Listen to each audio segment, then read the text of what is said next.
The inspiration to start Hospice of Lansing was a specific event. I can remember it as though it were yesterday.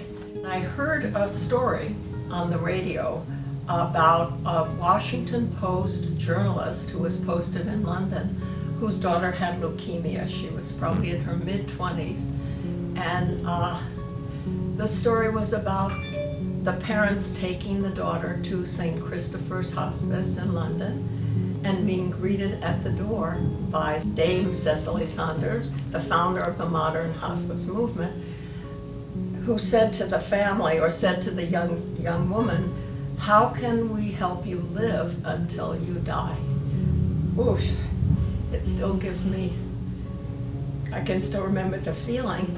And in fact, I remember I had to pull off the road because I was crying.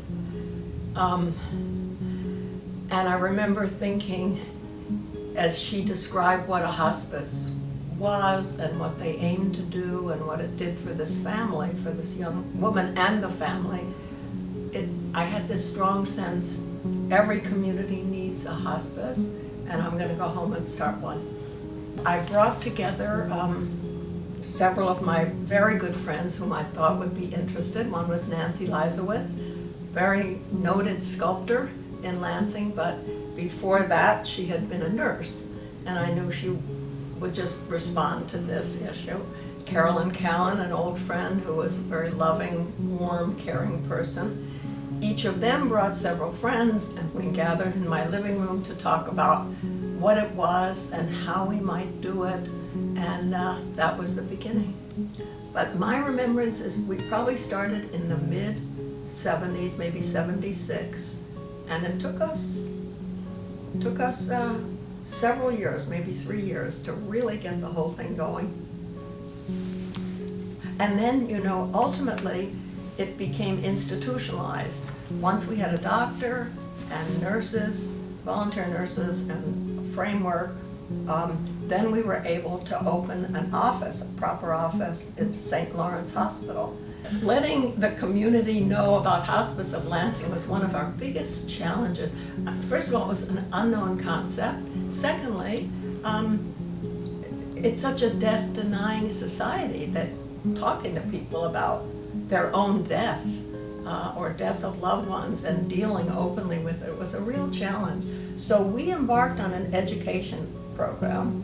I personally used to go out and talk to the Kiwanis Club and the Rotary Club and anybody else who would invite me,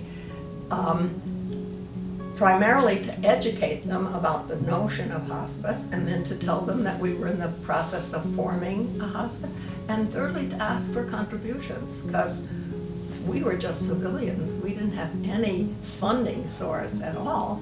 Everybody was a volunteer, our doctor, our nurses, the volunteers, etc. But still, there were costs. So we were both educating the community in any way we could and trying to raise minimal amounts of money at the same time. Probably by about '84, I had to phase out my involvement.